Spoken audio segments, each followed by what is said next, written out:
Salut, c'est Loïc. Je suis ravi de te retrouver aujourd'hui pour cette nouvelle vidéo. Alors, dans cette nouvelle vidéo, je ne suis pas tout seul, je suis avec Christian. Salut Christian. Salut Loïc.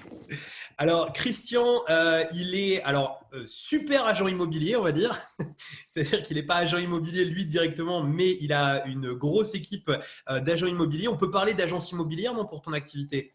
Absolument, oui. Voilà. Sauf que c'est un peu particulier, c'est que c'est sur Internet. Donc, en fait, il a des agents immobiliers un peu partout à travers la France. Donc, ce qui est bien, c'est qu'il a une vision assez globale du marché. Et Christian, c'est un ami, on se connaît depuis quelques années maintenant. On échange régulièrement et j'avais envie justement de l'interviewer là aujourd'hui pour connaître un petit peu à la fois comment ça s'est passé pour eux pendant le Covid, comment ils ont vu le marché, mais avec quelqu'un qui n'a rien à nous vendre, donc qui va nous dire réellement tel que ça s'est passé sur ce redémarrage. Apparemment, il y a un redémarrage qui est qui est plutôt bon, mais lui il va nous dire réellement comment ça s'est passé sur le terrain pour ses commerciaux, etc. Et puis ensuite, un petit peu sa vision pour l'avenir. Donc voilà, donc si le programme vous plaît, c'est génial, c'est parti, on va démarrer.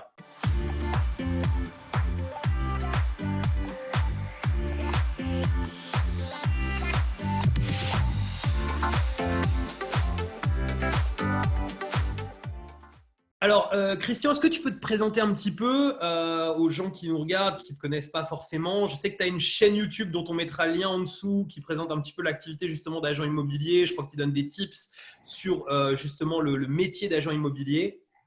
Et Absolument. voilà, Donc, je m'appelle Christian Perron, j'ai 45 ans. Donc, à la base, j'étais banquier. J'ai été banquier 8 ans. J'ai commencé au guichet, j'ai fini directeur adjoint chez Barclays Bank à Paris dans le 15e.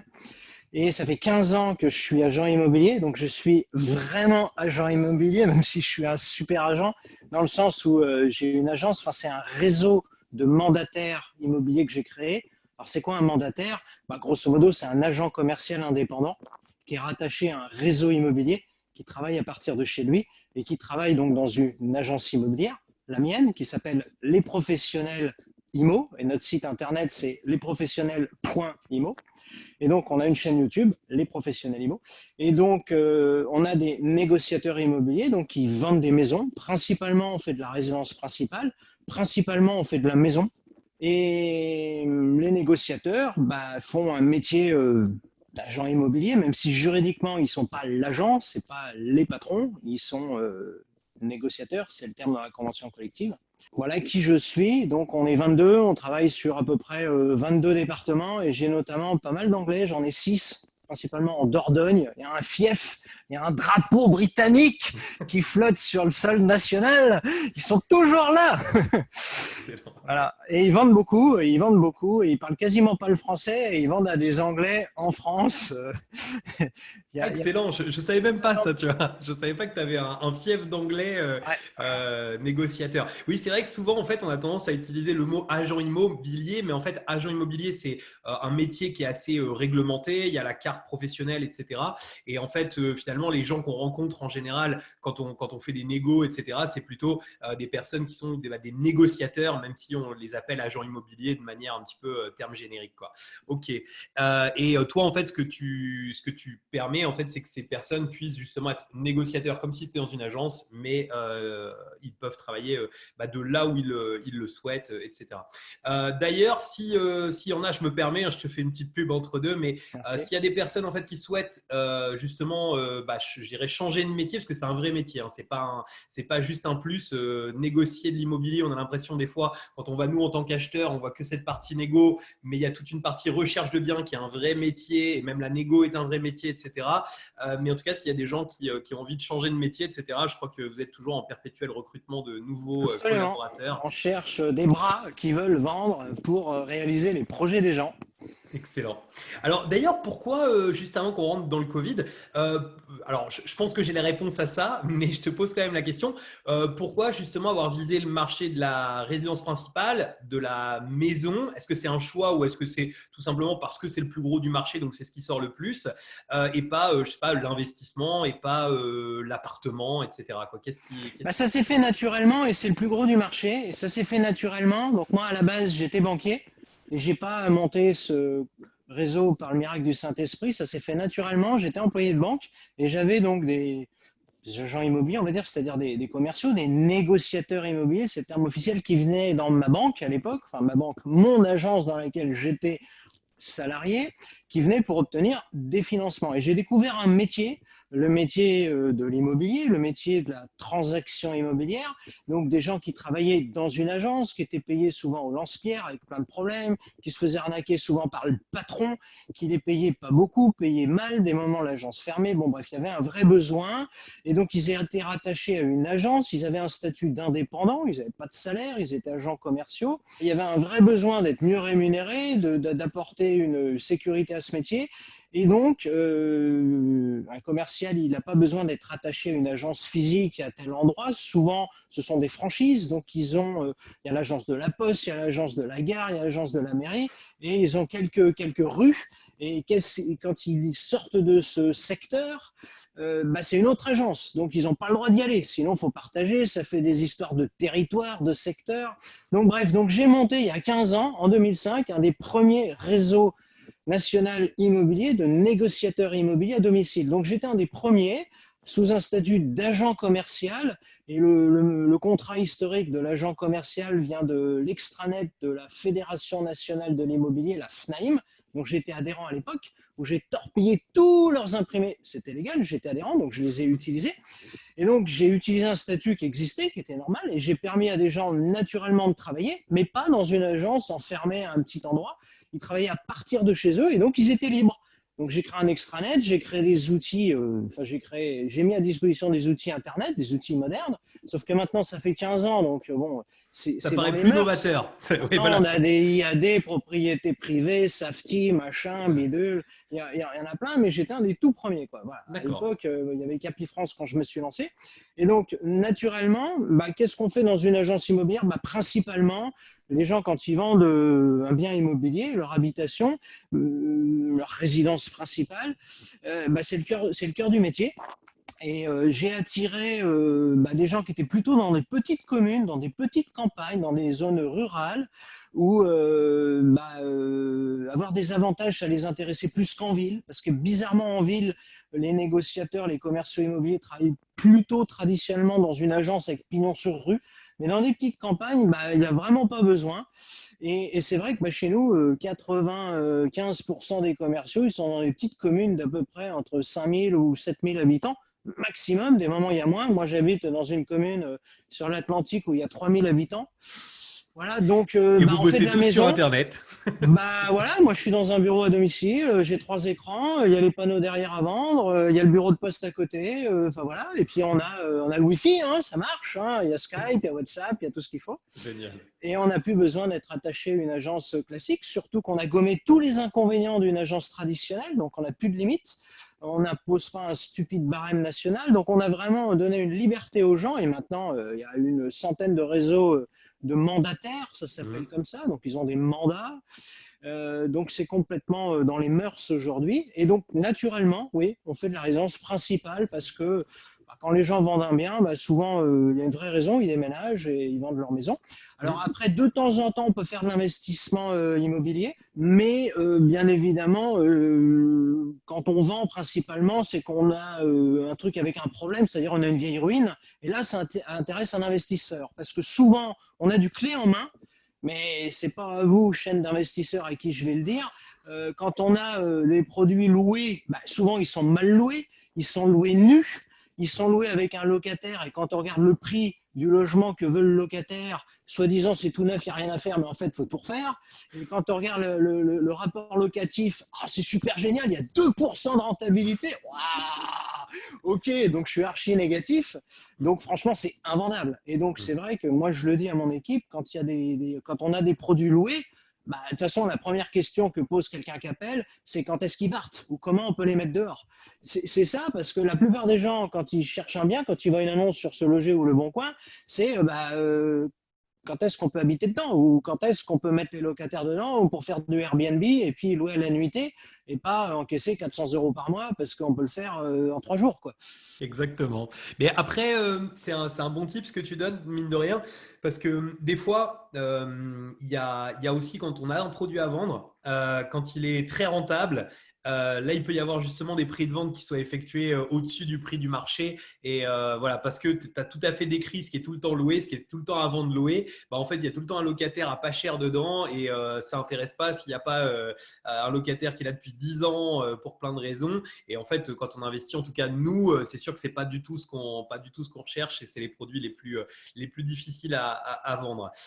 Ok, cool. Bon, bah, nickel. C'est une très bonne entrée en matière. Je pense qu'on visualise très bien ce que tu fais. Donc, toi, comme tu es dans le gros du marché, finalement, qui est la résidence principale, qui est vraiment les principaux achats qui sont faits. Hein, nous, quelque part, sur cette chaîne, on a un peu des ovnis, hein, finalement, de l'investissement IMO. Il y a pas, on peut avoir l'impression, des fois, quand on croise que des gens qui font la même chose que nous, parce qu'on est entre nous, on a l'impression qu'il y a plein de gens, mais c'est même pas 1% de la population qui a ce type d'investissement. Toi, donc, du coup, comment ça s'est passé au niveau du Covid? Parce qu'à la limite, je pense qu'un investisseur, ne pas visiter un bien, pourquoi pas, si c'est une très bonne affaire, il pourrait être capable d'acheter. Mais alors, quelqu'un où c'est pour habiter, c'est pas possible. Si on peut pas visiter, on va pas pouvoir acheter. Comment ça s'est passé? Est-ce que vous avez quand même réussi à faire des choses, à visiter quand même? Vous avez inventé des trucs? Ou est-ce que vous avez juste pris le courant? Vous avez dit, bon, on va déjà faire avec ce qu'il y a et puis on va plutôt mettre les bouchées doubles au redémarrage. Alors, grosso modo, le gouvernement nous a demandé de ne pas faire de visite. Donc, grosso modo, on a respecté la loi. Donc, je dis grosso modo, on a respecté la loi. Même s'il y en a un ou deux qui ont réussi, tant bien que mal, à faire une visite avec des vendeurs qui étaient pressés, c'est assez rare. En général, non, je ne suis pas pressé et j'en veux le maximum. Ça, c'est la punition absolue. On deal avec ça tous les jours. Non, non, je suis pas pressé, je cherche un pigeon. Bah ouais, t'as qu'à croire. Ça marche Il n'y en a pas pas comme tous ça. les jours.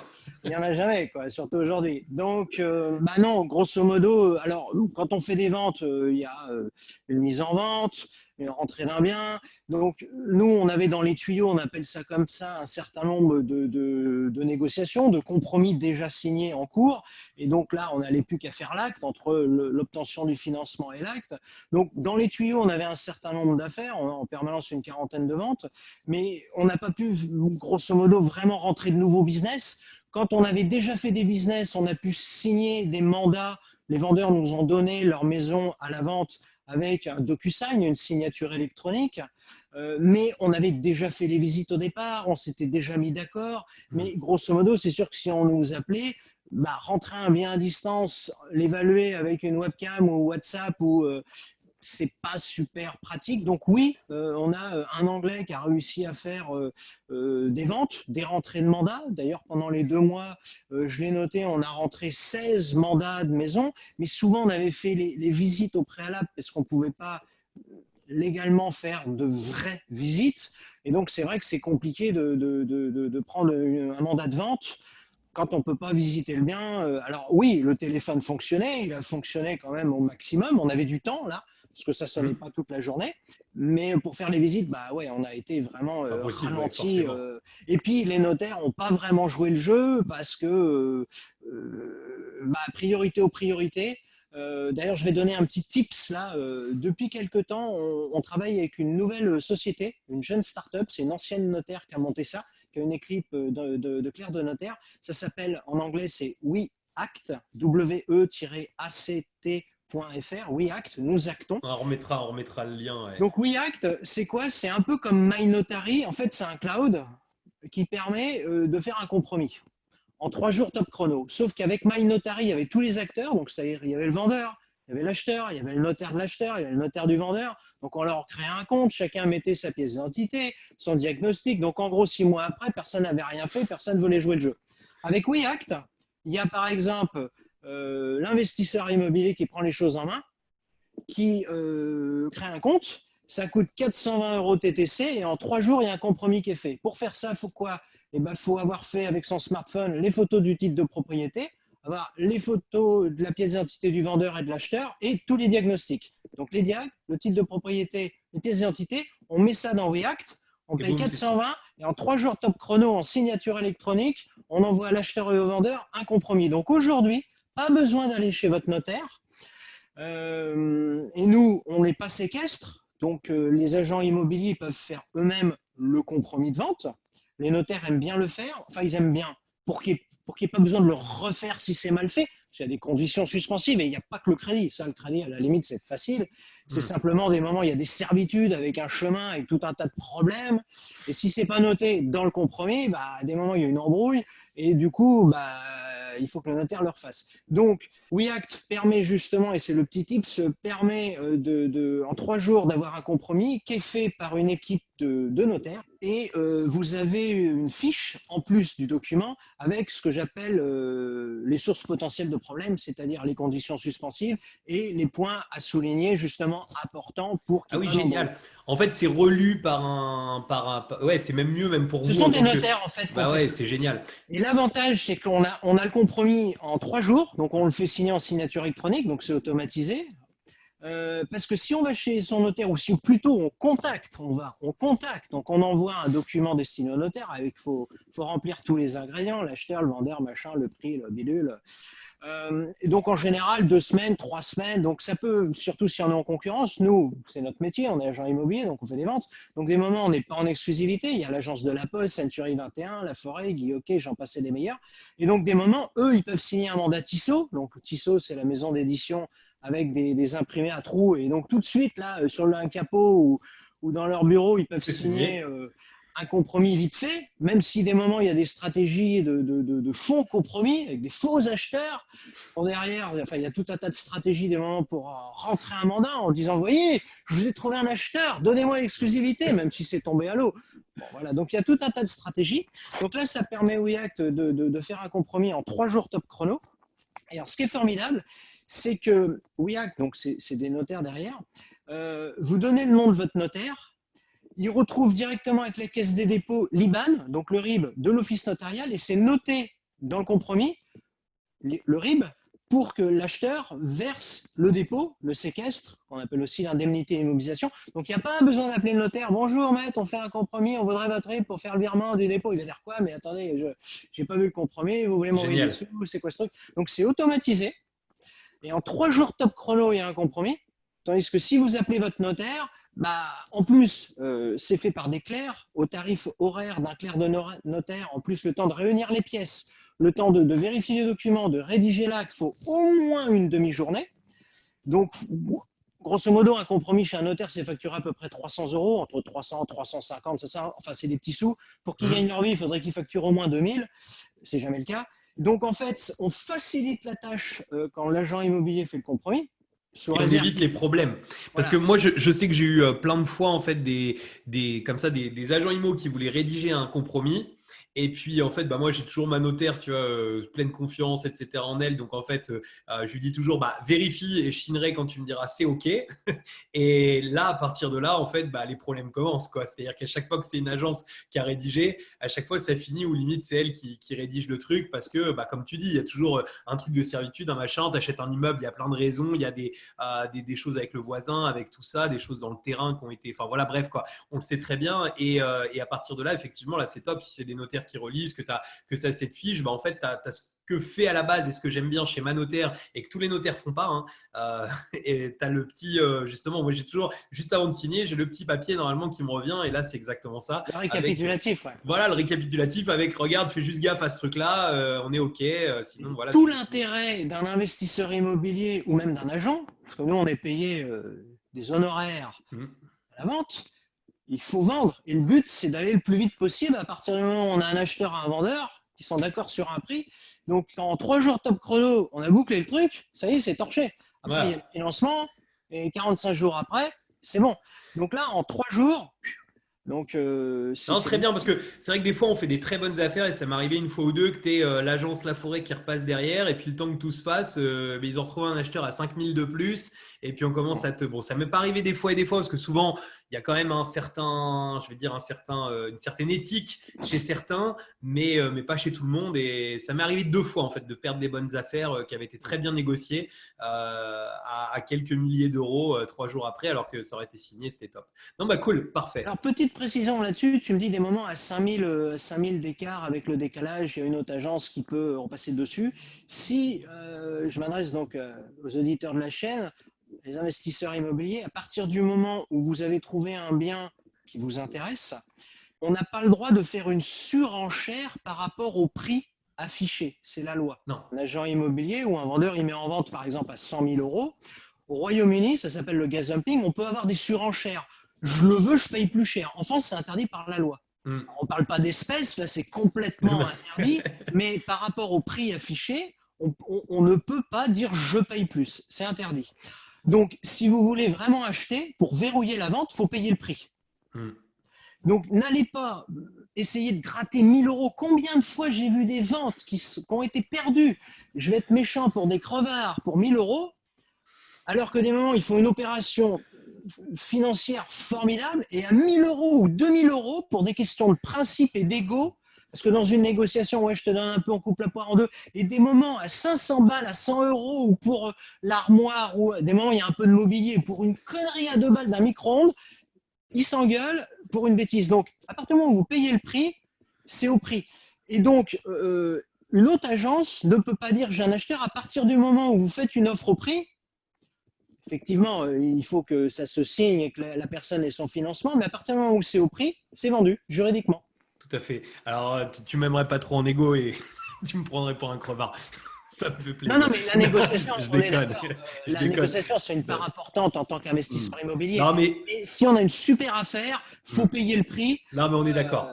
Il y a des choses. Surtout si le bien est dans plusieurs agences et qu'il y a plusieurs personnes intéressées. Là, par exemple, hier, on a fait une journée porte ouverte. On avait un bien immobilier, donc dans une petite campagne, on a eu plus de 100 appels. Et les gens sont là, ouais, est-ce que je pourrais négocier? Vous pouvez négocier, mais je vous dis, on est obligé de faire une porte ouverte. Donc là, les gens viennent quand ils veulent, toute la journée, il n'y a pas de rendez-vous.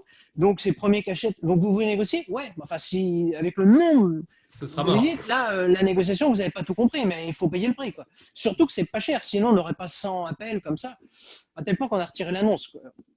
Ok, non mais génial. Comme quoi, il y a de très bonnes affaires aussi qui se font tout de suite. Et c'est vrai que ça, je suis totalement d'accord avec toi. S'il y a une bonne affaire qui se présente sous les yeux, si tous les curseurs sont ouverts, il faut savoir prendre. Ça dépend aussi beaucoup du marché sur lequel on est. C'est-à-dire que tu as des marchés qui sont super concurrentiels. Chez moi, c'est super concurrentiel. On est d'accord que si ça sort au bon prix tout de suite, il n'y a pas d'histoire de négo. Mais par contre, quand on n'est pas au bon prix et qu'il faut créer la bonne affaire, là, je suis chiant même à 500 euros. Voilà. Absolument. Après, il y a des factures ou des devis de travaux. Donc là, on est dans la phase négo, quoi. Ouais. Alors, donc du coup, pendant le Covid, pour résumer en quelques mots, finalement, ce que vous avez fait surtout, c'est que vous aviez des choses dans les tuyaux et c'est ça qui a permis de faire quand même des affaires. Mais en tout cas, c'était voilà, le job pouvait pas être fait, c'est logique. Ça a bloqué l'activité pour beaucoup de gens, même si on a vu plein de newsletters, plein d'emails qui passaient avec tout un tas de grands groupes nationaux qui disaient alors on fait des visites virtuelles, mais il faut les avoir préparées avant, les visites virtuelles. Tout à fait. Quand certains ont demandé aux vendeurs de faire la visite avec leur smartphone, des moments ils étaient en mode selfie, alors bon bref, ça bougeait, ils n'avaient pas de stabilisateur vidéo. Enfin, un particulier par définition, c'est pas un professionnel, il n'a pas forcément investi dans le matériel que nous on peut avoir. Donc forcément, alors il y a eu des bonnes initiatives, mais grosso modo, c'était pas pratique, quoi. Non, c'est sûr. Donc l'activité a été bien ralentie. Bon, nous, on a quand même fait tout ce qu'on a pu. On a pris le téléphone parce que le téléphone fonctionnait. On a tenu informés tous nos vendeurs, nos acquéreurs potentiels. On les a tous relancés. On a envoyé beaucoup d'emails. On a bien travaillé. C'est pour ça que ça a bien repris. Là, les visites ont quand même bien repris depuis la fin du déconfinement parce que les gens, ils ont en gros été emprisonnés pendant 2 mois. La planète entière s'est auto-punie à s'enfermer, voire à briser l'économie de la planète pendant plus de 2 mois. Ça a été vraiment catastrophique et les gens ont besoin de vivre là, ont envie de vivre et leur projet ne s'arrête pas pour autant. Et au contraire, quand on a vraiment compressé le ressort pendant 2 mois, là on le voit, il y a plein de business qui ressort et tous les investisseurs immobiliers sont à l'affût des bonnes affaires parce que malheureusement, rien ne se crée, rien ne se perd, tout se transforme et le malheur des uns peut faire le bonheur des autres. Donc dès qu'il y a une bonne affaire, si malheureusement il y a un business qui ferme, bon, principalement on est dans l'habitation, mais de l'immobilier c'est aussi des moments du commerce. Il y a l'immobilier d'habitation ou locatif, bon, c'est du logement, là ça monte. En revanche, l'immobilier de bureau ou les coworking ou le télétravail, sur toute l'activité, on va dire tertiaire ou commerce, bon, là aujourd'hui avec tous les outils Zoom et compagnie qu'on utilise pour faire cette webconférence, bon, c'est du télétravail. Donc, il y aura des opportunités selon moi, et il y en a, on le voit de plus en plus, sur des commerces qui ferment, qui peuvent justement être utilisés sans avoir besoin de faire changement d'affectation pour du Airbnb, voire si vous trouvez un garage, le transformer en un studio. Donc oui, vous faites un changement d'affectation, mais c'est un petit peu ce qu'on appelle le canard à la patte cassée. Quand vous avez un petit truc qui donne pas envie, qui est vendu une bouchée de pain, vous mettez des toilettes, vous le rendez habitable, et là, vous transformez, c'est là où vous faites de la valeur. L'investisseur immobilier, c'est pas forcément acheter un truc clé en main ou neuf, non, au contraire, plus il y a un potentiel, plus on gagne. Tout à fait. Et donc, du coup, là, toi, tu as vu que l'activité depuis un mois, en gros, hein, parce que là, on est le 12 juin au moment où on tourne cette vidéo. Toi, depuis un mois, donc, tu as vu l'activité vraiment repartir. Surtout maintenant. Au tout début, il y a eu les premiers jours, les gens étaient un peu contents de ressortir, mais c'était quand même un petit peu léger. Et là, maintenant, voilà, il n'y a plus de distanciation, il n'y a plus de masque, même si la loi nous fait que même au club de sport, il faut machin. Mais bon, voilà, le gouvernement, s'il déconfine, c'est que grosso modo, il y a quasiment plus de virus. Bon, malheureusement, il y a encore des morts, bien sûr, mais voilà, ça s'est stabilisé. Et là, on y retourne à fond la caisse parce qu'on a envie de vivre. Et surtout, tout le monde a besoin de rattraper le temps perdu parce qu'il y a un truc sur la planète qu'on rattrape pas, c'est le temps perdu. Donc là, les gens ont envie d'y aller, et surtout nous, investisseurs immobiliers ou professionnels de l'immobilier, on a besoin d'argent. Faut pas se voiler la face, c'est pas tabou. L'argent, c'est sain, c'est de l'essence dans un moteur, et là, le moteur, il a été à l'arrêt, et là, on a refait les pleins, et on appuie sur le champignon pour faire du kilomètre et prendre l'autoroute, parce qu'on était plafonné à 100 bornes. Donc maintenant, même avec l'électrique, on peut faire plus de 300 bornes, donc on y va, quoi. C'est bon là. Et d'ailleurs, donc du coup, moi j'ai eu une impression, mais tu vas me dire si c'est juste mon impression. J'ai eu une impression que juste après le déconfinement, justement, quand je suis allé chasser des biens, que finalement il restait que les canards boiteux entre guillemets, c'est-à-dire que tout au démarrage, on sentait que les agents IMO n'avaient pas fait leur boulot, n'avaient pas pu le faire pendant 2 mois, et donc du coup ils n'avaient pas vraiment rentré de mandat. Et là, en fait, finalement, c'est comme tu le dis un petit peu, c'est que depuis peu, finalement, que je vois vraiment des vraies nouvelles annonces sortir. Est-ce que vous avez eu un petit peu cet effet-là ou justement, ouais, c'était un peu ça au début. La machine, le temps qu'elle reprenne, c'était un peu léger. Donc au début, il y avait un peu les mêmes annonces. Il y a même des agences qui ont décidé pendant les 2 mois d'arrêter les annonces. Alors des moments, c'est pas des moments, c'est on a des forfaits d'annonces. Donc on passe ou qu'on passe pas le forfait quand on signe un an de contrat chez Se Loger ou Le Bon Coin, on baisse pas le contrat pour 2 mois. Hein. Donc c'était nous on a pris le parti de laisser toutes nos annonces. Alors il y en a un ou deux qui ont voulu dépublier pour refaire une virginité au bien, on appelle ça comme ça dans le métier. Ok, d'accord. Bon, moi je trouve que c'est une bêtise. Voilà, on peut changer un peu les photos, faire tourner, mais non, on a laissé les pubs. Mais c'est vrai qu'il n'y avait pas de nouveau business, et du coup, le temps que les gens refassent des visites, rendent des mandats, je parle des professionnels ou même des particuliers qui décident de mettre en vente. Là, vraiment maintenant, depuis les 2 dernières semaines, oui, ça s'est vraiment accéléré. Là, il y a de vraies nouvelles annonces et en quantité. Okay. Au tout début, c'était léger, mais là, ça reprend vraiment enfin maintenant, et on en a tous besoin. Hein. Bah oui. Et comment se comportent du coup les acheteurs en ce moment? Est-ce que tu as vu post-déconfinement des gens qui sont arrivés en mode opportuniste en se disant oula, il y a plein de vendeurs qui attendent depuis 2 mois, je vais taper les prix. Est-ce que non, ça a plutôt augmenté en termes de prix? Parce que il y a eu des annonces nationales qui ont été faites un petit peu en ce sens-là, que les prix avaient plutôt augmenté avec le post-confinement. Ou est-ce que finalement, vous, c'est à peu près cohérent C'est cohérent, il n'y a pas grand-chose qui a bougé. Ce qu'il faut bien voir malheureusement, et moi je suis un peu un démystificateur, toutes les annonces qu'on entend, vous écoutez rien, parce qu'à chaque fois c'est de la politique derrière, ils ont des stratégies, ils sont là pour vous dire en fait ce qu'ils ont envie qu'il se passe, comme en bourse, et en fait il faut faire exactement le contraire. Parce que c'est de la manipulation. Donc, vous posez pas de questions. Ce qui compte sur votre secteur, sur Le Bon Coin, quand vous regardez votre code postal tous les jours sur le type de bien que vous recherchez, c'est est-ce que concrètement vous trouvez des affaires, vous ou pas, quoi. Après, qu'on vous dise qu'à Paris, à Strasbourg, ça doit se passer comme ça. Moi, je regarde mon secteur.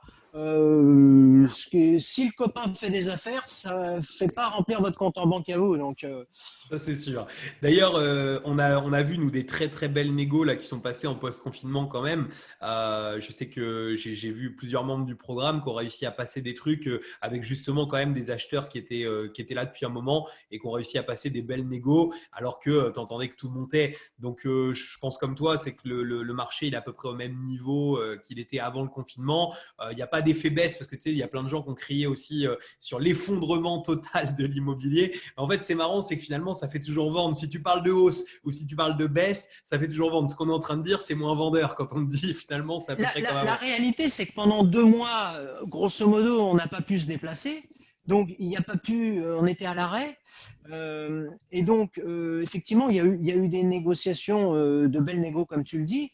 Pourquoi? Parce que pendant 2 mois, il n'y a rien eu. Donc, quand un vendeur, pendant 2 mois, il n'a pas pu vendre, il est dégoûté. Il a perdu 2 mois dans son projet.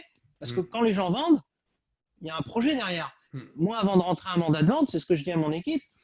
Ah, monsieur le vendeur, vous voulez vendre? Très bien. Mais avant de parler du prix, du type de mandat, mais si c'est une résidence principale, vous vendez, ok, mais vous allez où et dans combien de temps? C'est quoi votre projet?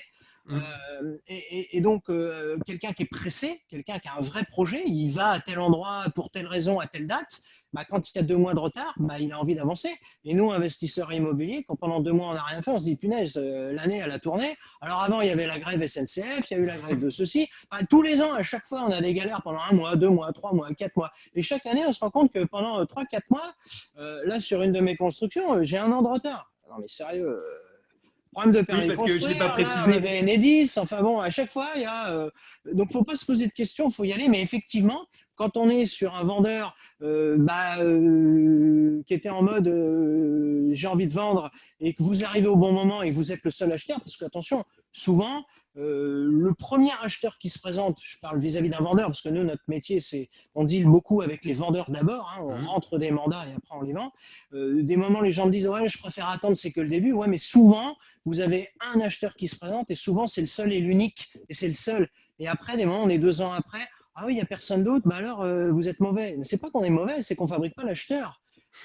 On fabrique pas l'acheteur. C'est vrai que quand on est sur des secteurs un peu campagne ou autre, ruraux, des moments quand il y a une personne qui il faut la respecter, et si des moments l'offre, il faut peut-être mieux se couper un bras, comme on dit en bourse, perdre un petit peu, mais avancer dans son projet. On gagne pas forcément à tous les coups, mais l'important c'est aussi le projet. Et se dire je veux plus, je cherche un Américain plein de dollars qui va payer plein pot, ça n'existe plus, ça n'existe plus. Ce qui compte, c'est ce que vous arrivez à faire concrètement. Donc il n'y a pas de bonne négo comme en bourse. On veut acheter le moins cher possible, on veut vendre le plus cher. Ça n'existe jamais. C'est que de la théorie. Vous vendez parce que ça baisse et dès le lendemain ça remonte. Et en immobilier, c'est pareil. Vous voulez gratter 1 000 € ou 5 000 et puis des moments, il y a quelqu'un d'un peu bêta qui va payer plein pot parce que il veut vraiment acheter, il n'a pas envie de négocier. Donc c'est un choix. Ouais. Après, effectivement, quand c'est pour ça que je dis toujours qu'il faut faire des biens vraiment au top du top du top, parce que là, on est beaucoup moins. Là, on est dans l'émotion. Là, et voilà, c'est ça qui est magique. Mais c'est sûr que quand on négocie un bien qui est dans la non-émotion, qui est complètement dévasté, là, on est en situation de force pour dire, ouais, surtout si le vendeur n'est pas un professionnel. D'ailleurs, si c'est un professionnel, il aurait fait les travaux de rénovation, il aurait fait finir un archi d'intérieur, il aurait fait du homestaging, et donc il aurait mis le bien dans les émotions. D'ailleurs, si vous avez Netflix, il y a une super série qui se passe à Beverly Hills qui s'appelle Selling Sunset. Donc c'est à Hollywood, c'est super beau, ils ont des propriétés minimum à 3 millions de dollars jusqu'à 70 millions. Et là, vous voyez alors les agents immobiliers qui arrivent en Lamborghini, en Porsche, et là vous voyez des piscines somptueuses. Alors nous, quand on vend un bien avec piscine, c'est pas tous les jours, c'est pas sur toutes les régions de France, mais l'immobilier c'est de l'émotion. Et c'est sûr que quand on est investisseur immobilier, on achète un truc qui est le plus dévasté et pourri, plus ça sent mauvais, plus ça sent l'argent, comme on dit. Mais quand on vend, comme tu dis, il faut faire pour la location également, surtout pour la location en tant qu'investisseur locatif. L'idée, c'est de faire le produit le plus beau possible, et il faut investir avec un bon rapport qualité-prix, mais en valeur perçue le plus tapant possible. Et puis d'avoir un produit vraiment original. C'est ça qui fait, parce que si on fait comme tout le monde, si on a l'impression d'aller chez Ikea pour avoir la cuisine moins chère, ok, mais après, l'acheteur, il n'est pas débile. Ouais, mais c'est du Ikea, monsieur. Alors, j'ai rien contre Ikea, mais au final, ça devient le truc standard. Et donc, du coup, c'est pas un objet de négociation. Et donc, des moments, il faut peut-être payer plus pour que les gens se disent ah ouais, j'ai une top cuisine. Elle a peut-être coûté 5 000 de plus, mais en valeur perçue, comme 80% des gens mettent pas les 5 000 de plus, vous avez un produit qui n'existe pas sur le marché. C'est ça, exactement. Non, mais c'est bien, on est toujours sur les fondamentaux finalement, même si on parle aujourd'hui de confinement, c'est toujours, enfin de déconfinement, on est sur les mêmes fondamentaux. Moi, j'aurais envie de te demander, c'est quelle est ton impression pour l'avenir? Parce qu'en fait, on a plein de gens nous, là, qui nous contactent, etc., et qui nous disent, oh Loïc, est-ce que c'est le bon moment d'acheter? Et qui en fait se sont dit, ah non, après le confinement, je m'y mets pas parce que ça va baisser. Puis en fait, là, ils sont un mois après, ils disent, ah non, mais je m'y mets pas parce que ça va baisser. Et en fait, finalement, ils vont attendre une baisse. Moi, j'aime bien me baser sur ce qui s'est passé auparavant, il y a quelques années, où finalement, et d'ailleurs, on en a parlé juste avant la vidéo, le 2008, où finalement, c'était plus dur en 2010 qu'en 2008, alors que la crise était en 2008. Enfin, voilà, je voudrais avoir ton avis sur, à ton avis, alors je sais que tu n'as pas de boule de cristal, hein, je te demande pas de, parce que sinon, il y a des gens qui vont revenir, tu sais, dans 1 an et demi, dire, hey, tu t'es trompé. C'est pas le but de ça. C'est juste ton avis par rapport à ton expérience de 15 ans quand même d'agence IMO, etc. Et les passages, tu as vu 2008, tu as vu tout ça. Comment est-ce que tu vois, toi, un petit peu l'avenir de l'IMO, du marché IMO, la chute, pas chute, qu'est-ce que tu en penses? Effectivement, si on va sur immobilierdanger.com, on est effectivement sur une bulle. Les prix au mètre carré par rapport aux revenus moyens des gens, en théorie, on peut quasiment pas se loger en France. Ok. Mais si on va à Moscou, si on va à New York, moi j'ai vécu à Londres. À 40 ans, je vivais dans 20 mètres carrés à Londres et ça me coûtait 1500 euros par mois. Voilà, c'est la réalité à South Kensington, en plein dans les très beaux quartiers de Londres où il y a toutes les ambassades, c'est très cher. Bon, mais il n'y a pas, il y a pas de bon moment. On veut tous essayer de trouver un moment pour se dire, voilà, je suis rassuré parce que la moyenne, le prix au mètre carré en ce moment est beaucoup moins cher, mais on n'a pas de boule de cristal. En revanche, ce qu'on sait, c'est qu'il y a une création monétaire là. Il y a beaucoup d'argent qui a été réinvesti dans l'économie pour pas que l'économie coule. Et l'argent, aujourd'hui, si tu disais les banquiers n'ont pas fait leurs objectifs, c'est vrai, parce qu'il y a un taux d'épargne énorme. Et comme ils ont un taux d'épargne énorme, bah, ils peuvent prêter énormément parce que les ratios prudentiels sont au beau fixe en ce moment. Aujourd'hui, vous pouvez emprunter à tire-larigot. Les banquiers, ils ont refait le plein. Leur livret de caisse d'épargne au banquier, il est plein, donc ils peuvent prêter, donc emprunter. Et le meilleur moment, on aimerait avoir un meilleur moment, on aimerait que ça baisse pour payer moins cher, mais si ça baisse, au final, les gens vont avoir peur parce que ça baisse. Donc, il n'y a pas de meilleur moment. Le meilleur moment, c'est quand vous trouvez, déjà vous êtes prêt dans votre vie, à un moment donné, pour investir, et vous avez la volonté, parce qu'il y a plein de gens qui ont la volonté, qui achètent une formation, notamment en business immobilier, mais après, il faut passer à l'action, parce que investir une formation, c'est bien, déjà, vous avez fait le plus dur, vous faites partie d'1% des gens, ou même 0,01% des gens qui passent jamais à l'action, qui ne se forment pas, mais après, il faut appliquer, et appliquer, c'est pas se poser de questions, est-ce que c'est bon, ou je vais attendre, parce que je sais que dans 12 mois, dans 3 mois, ça sera mieux. Il n'y a rien de mieux, c'est sur votre secteur, sur votre stratégie, sur votre affinité avec madame, parce que des moments où il y a des couples, donc il est bien que le ménage soit OK pour investir, et c'est toujours important que les deux dans un couple soient d'accord, parce que s'il y a un panier percé et quelqu'un d'économe, malheureusement j'ai un de mes meilleurs amis en ce moment d'enfance qui divorce, et c'est vrai que sa femme c'était un panier percé, et lui depuis 10 ans il a mis 80 000 euros de côté. Il me dit, punaise, je suis obligé de lui donner 40 000.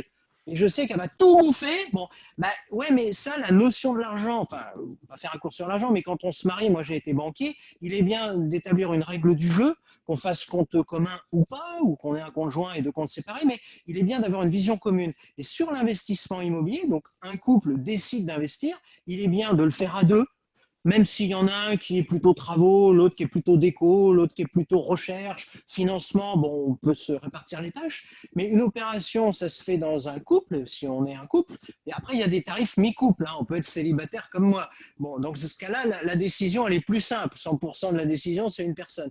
Mais quand on décide d'acheter, bah, on se lance. Et donc aujourd'hui, il y a pas de, il y a beaucoup d'argent qui a été remis dans l'économie et l'argent est injecté dans quoi? Dans des biens tangibles et dans l'immobilier. La bourse, on le voit, ça bouge tous les jours. Les fondamentaux font qu'on est dans une crise et aujourd'hui, le Nasdaq est quasiment au plus haut historique. Donc on a des niveaux de valorisation qu'on appelle les PER qui sont dinguissimes. Donc vaut mieux acheter de l'immobilier parce qu'une action, ça ne vous rapporte pas un loyer tous les mois. Une action, c'est des dividendes chaque année à une date si vous gardez l'action. Et en plus, l'action, elle peut baisser. En revanche, votre loyer, il ne baisse pas.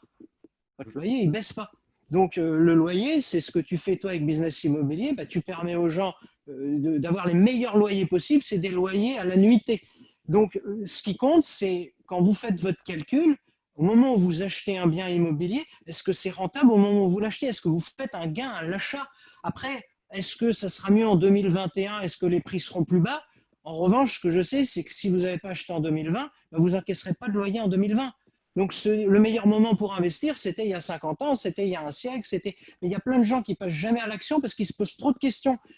Et moi, si je suis pas marié aujourd'hui, c'est peut-être parce que je me pose trop de questions. Si on réfléchit trop, après, on passe plus à l'action. Il y a un moment, il faut se dire, je veux des loyers et j'en veux pas qu'un, j'en veux plein. Et puis si en 2021, en 2022 ou en 2023 ça baisse, bah, tant mieux, ce sera les soldes et ce sera encore plus facile d'aller Mais votre loyer ne négocier baissera notre prêt. pas. Et vous aurez un Tout à bien fait. immobilier. Et comme vous aurez commencé à amorcer la pompe, avoir un nouveau revenu locatif et surtout un cash flow positif, vous ferez du bénéfice tous les mois en loueur en meublé non professionnel. Votre banquier va vous aimer. Et puis surtout, vous lui aurez prouvé que vous savez investir et vous savez faire du gain. Et donc, quand vous allez retourner le voir, vous allez améliorer votre empruntabilité et donc votre taux d'endettement sera amélioré. Vous pourrez faire une deuxième opération et au bout d'un certain temps, pour ceux qui nous écoutent et qui sont encore salariés, vous pouvez envisager de quitter le salariat. Moi, je l'ai fait. Je l'ai fait principalement en faisant de la transaction immobilière. Je fais ce qu'il y a de plus dur, je fais de la vente pour le compte d'autrui. Mais maintenant, je suis devenu investisseur immobilier parce que je me rends compte que j'ai la capacité d'investir et que pendant des années, j'en profitais pas. Pourquoi? Parce que je ne m'étais pas formé. Donc, j'ai fait plein de bêtises. Eh oui, le cordonnier est mal chaussé. J'ai fait plein de bêtises. Mais il faut bien se former pour se lancer et puis surtout, il faut vraiment se lancer. Et d'ailleurs, tu soulèves un bon point. Je trouve qu'il faut jamais écouter les agents IMO quand ils parlent Ils n'ont pas d'investissement immobilier pour la plupart. C'est des vendeurs Exactement. d'immobilier, ils sont là pour vous parler du bien, vous faire l'article. Alors là, vous avez la cuisine. Là. Ok, mais monsieur, laissez-moi visiter. Voilà. D'accord, c'est ça, exactement. Faites-moi signer le bon de visite et allez fumer votre club. Je reviens dans 10 minutes et puis on parle de pognon. Quoi. C'est ça, Je suis un peu exactement. méchant, mais bon, voilà, à des moments. Non, non, mais c'est vrai. Ils Après, essayent de il meubler y à a plein de part. gens qui font très très bien leur taf, mais en tout cas sur la partie investissement IMO, c'est sûr que Et 99% surtout, sont moi, pas formés. quand je vois une agence immobilière d'un professionnel de l'immobilier, la plupart du temps, je ne vois jamais de plan. Mhm. Donc, je demande à faire une visite pour faire quoi? Pour voir l'agencement. Je ne vois jamais de visite virtuelle. Quand je les contacte, une visite. Ah non, nous, on ne fait pas ça. Alors, ils savent que c'est bien, mais eux, ils ne font pas. Donc, ils savent, mais ce n'est pas pour moi. Donc, quand je demande un plan, ah ben non, c'est pas à nous de faire le plan. Ouais, donc c'est à moi de me déplacer pour voir que c'est plein nord et que vous auriez pu me le dire. Donc, des moments, je peux être amené au téléphone à monter un petit peu le ton avec un confrère, mais donc, on a des exigences en tant qu'investisseur immobilier parce qu'on fait partie de l'élite. Mhm. On a fait des formations alors que la plupart des gens, pour eux, investir déjà le mot investir, ils ne savent pas ce que ça veut dire. Mhm. Il s'agit d'acheter une action en bourse et j'ai investi avec un PER dingue sur le Nasdaq. J'achète aujourd'hui du PayPal qui est au plus haut. Ou quand vraiment les dividendes vont sortir, on va se rendre compte que ça fait plus partie des aristocrates des dividendes. Donc là, ça va plus du tout, quoi. Ouais. Donc les agents immobiliers, souvent, ils n'utilisent pas, nous on essaye de le faire parce que je ne peux pas forcer les indépendants qui travaillent avec nous, mais on essaye de faire des visites virtuelles, des plans en couleur, meublés, où on met l'orientation, on voit le nord, pour justement sur une annonce être le plus exhaustif possible. L'idée c'est d'avoir le moins d'appels pour que quand quelqu'un appelle, il veut l'acheter tout de suite. Il vous dit, mais c'est ce que je Et veux, je on, veux. on va sortir une formation pour tous les agents immobiliers de France ensemble. On va faire du bien au marché. J'avoue. Alors Et- justement, pendant le Covid, pendant 2 mois, j'ai jusqu'à présent dans mon réseau immobilier, les professionnels immo, recruté des gens confirmés. Mhm. Et j'ai ouvert et j'ai travaillé pendant 2 mois. J'ai fait une formation et j'ai ouvert à des jeunes diplômés, à des gens en reconversion professionnelle et également à des gens qui sont retraités, qui veulent des compléments de revenus. Parce D'accord. qu'aujourd'hui, un bon qui est dans une agence, grosso modo, il ne change pas comme ça. Mhm. La plupart du temps, il n'y a plus de changement d'agence, d'enseigne. Et donc aujourd'hui, il faut être ouvert aux nouveaux, aux jeunes diplômés, à la reconversion, aux retraités. Donc oui, j'ai fait une formation pour les gens qui veulent nous rejoindre. Donc Génial. j'ai Et, déjà ah bah j'ai rien dit pour les alors, métiers. t'es au Voilà. top. Non mais il faut Et l'ouvrir après, aux tu peux faire concurrents. aussi. Hein. Non mais il faut l'ouvrir aux concurrents et aux confrères. Enfin bref. Absolument. Bon, ils ont aussi, rassure-toi, Ouais. chaque enseigne vend C'est sa plutôt propre bien boutique. débrouillé. J'ai quelques questions. J'ai demandé à mon groupe de clients s'ils avaient des questions pour toi. Je les ai prévenus que je t'interviewais. Alors, on a peut-être un petit peu répondu à ça, mais je vais te les poser du coup. Est-ce que le boom attendu par la demande de maisons a bien eu lieu, c'est-à-dire en fait il y avait des gens apparemment qui avaient prévu qui est plein de gens qui en fait le fait d'avoir été dans le Covid et le fait d'avoir été un petit peu à l'étroit, en fait, allaient se tourner vers des maisons parce que par exemple ils avaient un appartement ou parce qu'ils allaient vouloir le bout de jardin, le truc. Est-ce que vous avez eu un effet comme ça ou est-ce que c'est des belles paroles Nous déjà on a une petite, on travaille au niveau national, mais on a une petite structure. On vend 150 maisons grosso modo à l'année. Donc je peux pas parler pour la profession immobilière en France. Effectivement, on a pas mal de demandes de maisons parce que nous c'est notre métier de base, mais fondamentalement, je peux pas dire qu'il y ait un rush énorme parce que quelqu'un qui décide de quitter Paris, son appartement pour acheter une maison, il faut qu'il puisse travailler en télétravail. Malheureusement, celui qui est ouvrier à l'usine, il n'a pas le choix d'aller sur la Côte d'Azur.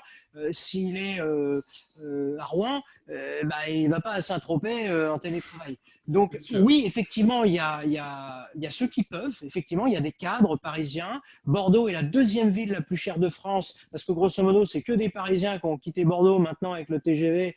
Très rapidement, je crois que c'est 2h30, parce que j'habite pas à Bordeaux, donc je suis plus je crois que c'est 2h30. Ça, mais tu as 1 heure d'avion, ou enfin voilà, ça super peut, rapide. Ouais, effectivement, Toulouse, même Lyon, toutes les grandes villes, les gens quittent Paris parce que Paris, la région parisienne, c'est super cher et ça devient un petit peu invivable.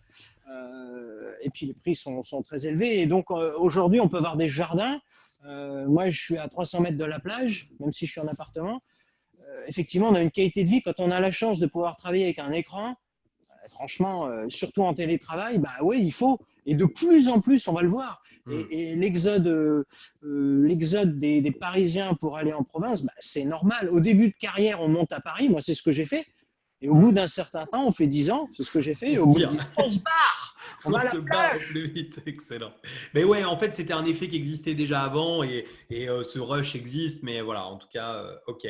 Alors, c'est une question un peu différente, là, c'est ton avis d'agent IMO.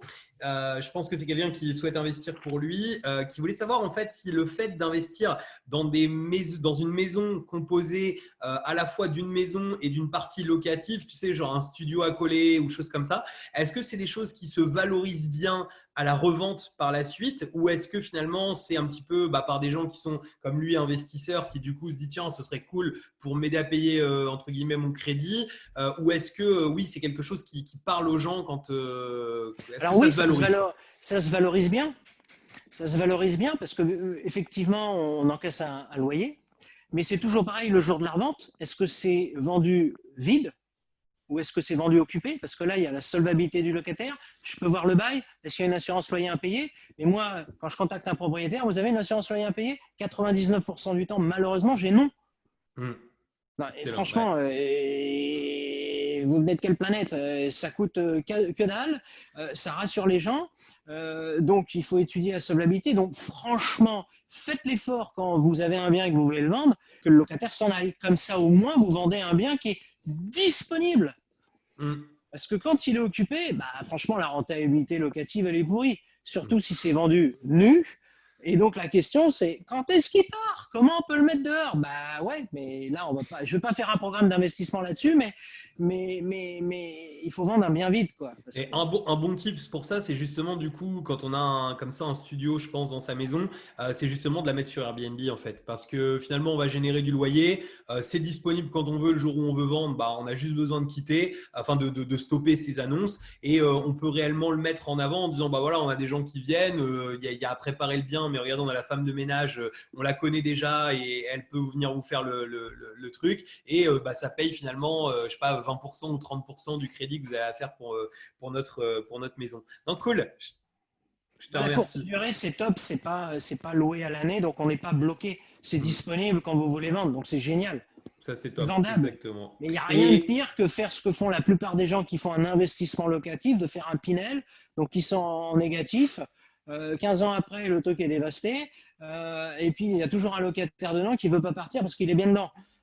Et monsieur l'agent immobilier, vous pensez que vous allez pouvoir me le vendre rapidement et le plus cher possible? Voyons, bien sûr, le Père Noël existe, mais une fois par an. Merci d'appuyer sur Pinel, je passe mon temps à le dire.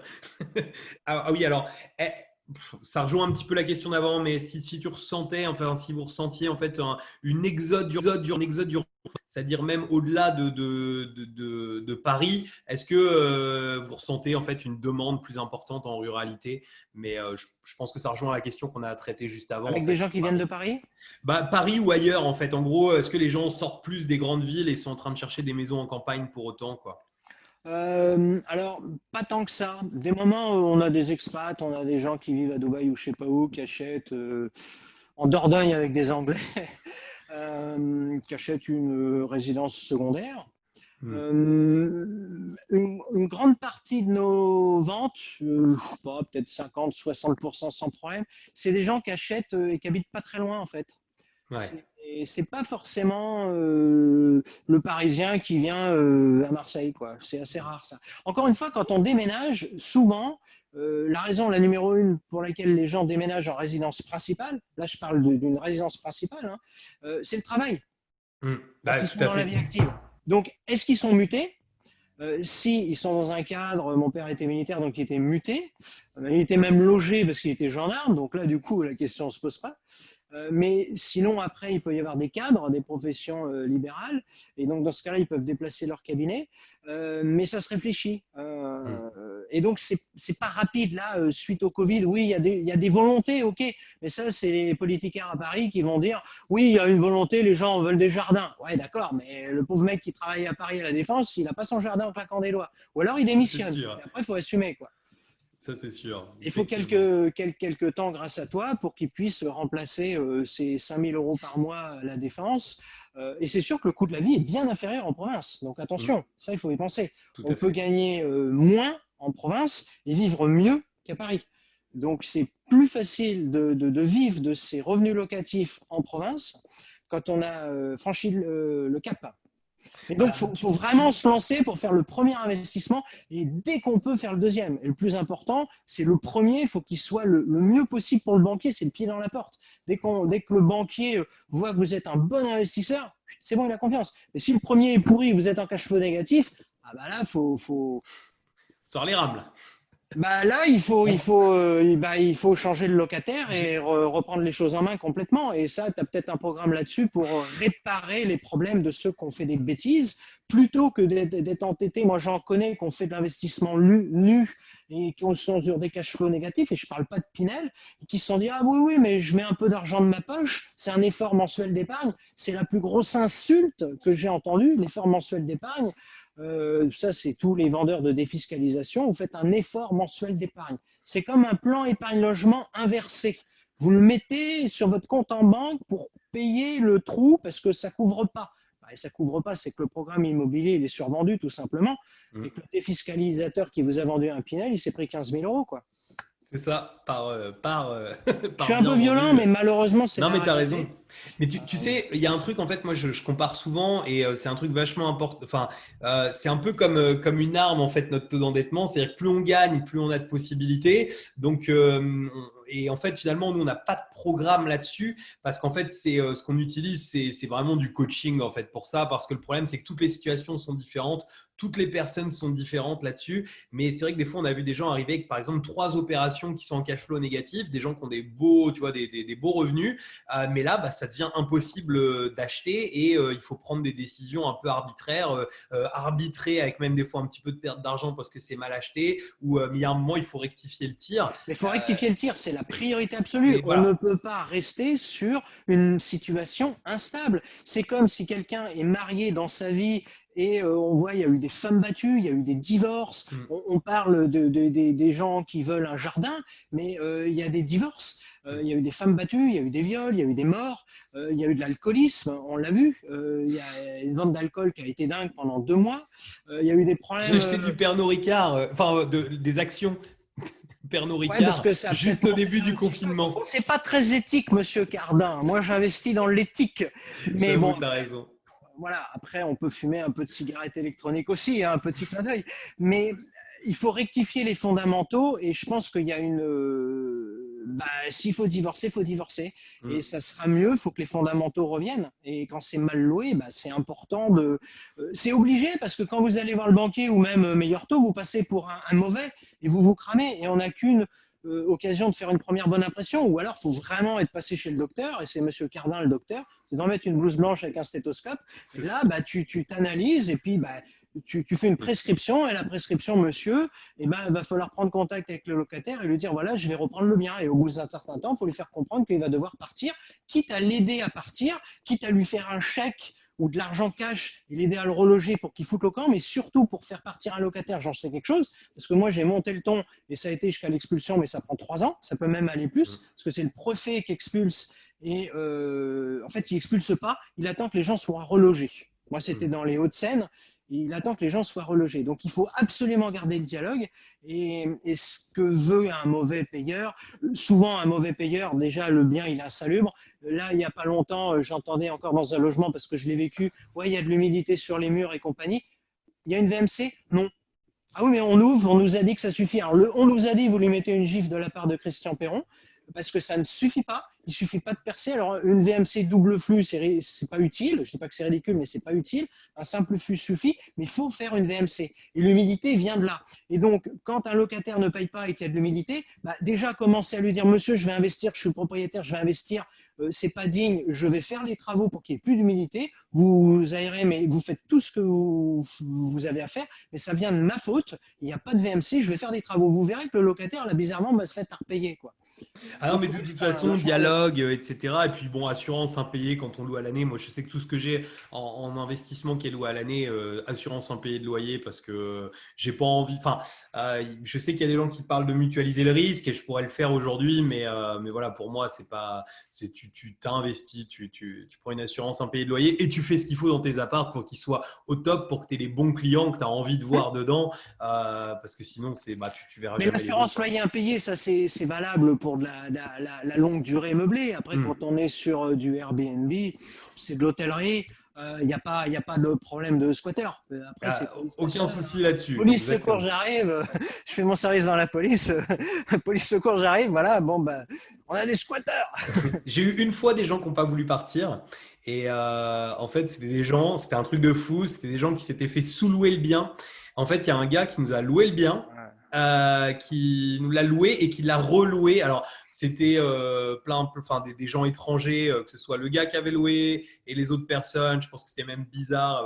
Et en fait, il a juste eu besoin de menacer avec la police et en fait, les gens sont partis de suite. Mais quand on est sur de la courte durée, effectivement, c'est de l'occupation illégale. Exactement. Il y a un délai. Une fois que le délai est passé, on sort. Il n'y a pas d'histoire de trêve hivernale. C'est pour ça que le frein, je pense, principal, outre l'aspect formation, il faut savoir le faire. Et surtout qu'avec tes programmes de formation, c'est je vous apprends à le faire, mais c'est vous qui allez le faire. Donc le frein principal, c'est être sûr que les gens vont bien payer et qu'il n'y ait pas de squatteurs. Donc quand on est sur de la courte durée, il n'y a pas ce problème-là. Ça il n'y a pas ce problème du squatter. Moi, j'étais sur de la longue durée, j'ai eu un problème. Et effectivement, parce qu'il y a un problème de logement en France. Et j'ai eu, pour pas rentrer dans les détails, un couple très bien, éducation nationale, j'ai mis une assurance loyer impayé, je connais mon boulot, et qu'on donnait les clés à leur cousin, donc c'était plus un couple de 2 personnes, mais j'avais 5 personnes dans 30 mètres carrés. Ouf, d'accord. Donc c'était, un jour j'ai eu la CAF qui m'a appelé, Monsieur Perron, oui, on a une demande de CAF, mais c'est pas le même prénom. Et là, pas le même prénom, j'ai compris le truc, quoi. Et quand j'y suis allé, c'était pas les mêmes, et donc, faire de la location classique nue longue durée, il n'y a plus aucun intérêt. Ça, je vais être méchant, mais c'est pour les blaireaux. C'est pour l'investisseur qui a acheté un bouquin, investir en immobilier pour les nuls à la FNAC. C'est pas ce qu'il faut faire. J'adore comment t'es cash. Hein, mais je suis vachement violent, mais j'ai fait des erreurs d'investissement. J'ai fait ces erreurs dans le passé. Et quand je vois aujourd'hui des gens qui me disent « Ah ouais, j'ai un investissement », ok, donc tu n'es pas investisseur, tu en as un, d'accord, mais si un investisseur, tu en as plein parce que tu as compris que ça crache, parce que tu le fais à la perfection. Et la perfection, c'est parce que tu as fait plein d'erreurs, enfin, ou du moins tu les as évitées, et puis tu sais ce qui cartonne le plus. Mais je pense que tu vas être assez d'accord avec moi. Pour moi, aujourd'hui, c'est bon, où il y a un peu de meublé quand même. Il y a des trucs cool à faire. Moi, je sais que j'ai quelques trucs en meublé qui sont cool, qui sont loués sur des. Mais en fait, j'ai rien où les gens restent 1 an.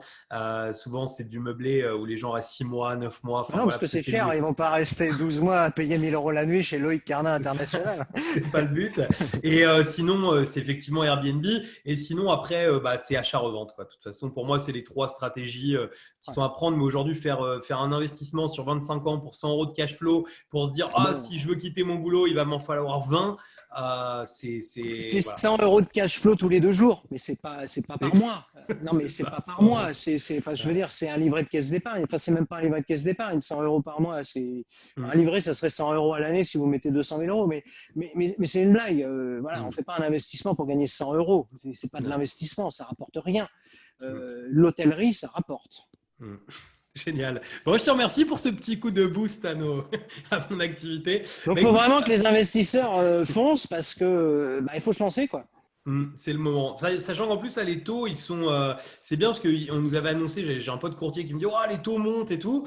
Et en fait, finalement, oui, les taux, ils sont remontés à 1,7, 1,8, mais c'est ridicule. Et là, apparemment, les banques bloquent et ça ne devrait pas remonter avant des mois et des mois. 1,7, 1,8, là, j'ai eu sur 15 ans, j'ai eu du 1,20. Et en plus, je suis cher. Mais j'ai pour politique de ne pas négocier avec ma banque. Bon, c'est un financement professionnel. Mais sur 15 ans, j'ai eu 1,20. Ouais, je parle plutôt sur 25 ans, ouais, ok. Mais c'est ça. Mais de toute façon, tant qu'on est, on va dire, en dessous avec l'inflation, ça coûte rien, c'est gratos. Enfin, franchement, les gens ils sont là, je paye 2%, mais vous payez rien. En plus, vous faites un différé pendant les travaux, vous faites un différé total. La caisse d'épargne, vous pouvez avoir du 2 ans, voire du 3 ans. 2%. Mes parents, ils ont emprunté à une époque, c'était 18% d'intérêt ou 25% d'intérêt. Donc, Même moi, au début où j'ai investi, j'étais à 4, quasi 5%. Mais c'était un peu plus. Mais aux États-Unis, c'est cher aujourd'hui. On est encore dans les 4%. Ouais, mais tout à fait. Les États-Unis, ils savent ce que c'est que le coût de l'argent. Nous, on nous parle des taux négatifs en Europe, en Allemagne, mais aux États-Unis, vous allez à Las Vegas si vous êtes américain, on vous propose dans un casino une carte revolving à 30% d'intérêt. Vous avez 5 000 tout de suite et vous les flambez dans la soirée. Le taux d'intérêt, ils savent ce que ça veut dire. Le taux de l'usure, c'est pas comme en France. Il est beaucoup plus élevé là-bas. C'est du goudron et des plumes. En France, on est un des meilleurs pays au monde pour investir en immobilier, pour faire du business. On a des lois fiscales, on a la loi en meublé professionnel, on n'a pas d'impôt sur la plus-value de la résidence principale. Et puis, vous attendez quoi pour investir? Et surtout, continuez à le faire régulièrement. Plus vous empruntez, plus vous avez de cash flow. On part du principe que vous faites de bonnes opérations, plus vous pouvez continuer. Donc, il faut vraiment régulièrement se fixer des objectifs. Minimum, vous devez acheter un bien immobilier par an. Minimum. C'est ça, au bout de 20 ans, ça en fait 20, c'est pas mal, on est pas mal déjà. Rien que ça, parce que souvent, on voit des gens qui ont envie de rattraper, ils ont l'impression d'avoir perdu du temps, ils ont envie de rattraper. Ça sert à rien d'aller trop vite. De toute façon, le but, c'est surtout de faire une opération qui nous semble cohérente par rapport à ce qu'on a envie de faire, par rapport à tout ça. Et rien qu'en faisant un bien par an, ce qui n'est pas énorme, même un studio par an, un truc premier prix, ça sera toujours, rien qu'en 20 ans, ça fera toujours 20 de plus que 99,9% des gens. Et 20 biens à 100 000 €, ça fait 2 millions d'euros à la retraite. C'est pas mal quand même. Écoute, je te remercie vraiment, Christian. C'était cool. Je pense qu'on a été super long, mais ça fait plaisir. C'est très bien. On a discuté entre nous. On a bien partagé. Et puis surtout, l'idée, c'est de transmettre une énergie aux auditeurs pour qu'ils passent à l'action et qu'ils améliorent leurs exigences. Parce qu'on n'est pas motivé par un grand objectif, on est motivé par le minimum qu'on accepte, qu'on tolère. Sur Terre, on a ce qu'on tolère. Donc, si vous tolérez plus d'avoir 2 000 € par mois ou d'avoir 100 € de cash flow positif sur un bien immobilier, tant mieux. Montez vos exigences et montez votre minimum de tolérance. Vous allez vous arracher dur comme fer pour garder vos critères. Et si vous les montez, tant mieux. Mais c'est sûr que si vous vous dites, je veux faire 100 000 € de cash flow par mois, c'est beaucoup trop inatteignable. Mais en revanche, si vous vous dites minimum, j'ai besoin de minimum de plus, 1 000 € par mois de plus pour ma fille, pour mon enfant, là, vous allez le faire. Tout à fait. Non, excellent. C'est tout à fait ça. Et 1 000 €, en fait, ça semble, parce que finalement, t'en parles, ça semble pas grand-chose. Mais faut les générer quand même. C'est génial. Mais c'est génial parce que 1 000 €, ça change une vie. Enfin, je veux dire, aujourd'hui, il y a. C'est un demi-salaire, voire c'est un SMIC. Donc, voilà, il faut simplement comprendre que l'investissement immobilier, ça existe. Avec ta chaîne, avec tes programmes d'investissement, les gens savent qu'ils peuvent le faire en étant accompagnés. Il faut appuyer sur le bouton, quoi. Bon, je vous remets les liens en dessous pour retrouver Christian, chaîne YouTube et puis et également son site. Vous pouvez aller voir, ça se trouve, il y a aussi des annonces qui sont proches de chez vous pour des bonnes affaires IMO. Merci vraiment Christian, merci à tous de nous avoir suivis et à très bientôt pour de nouvelles vidéos. Ciao!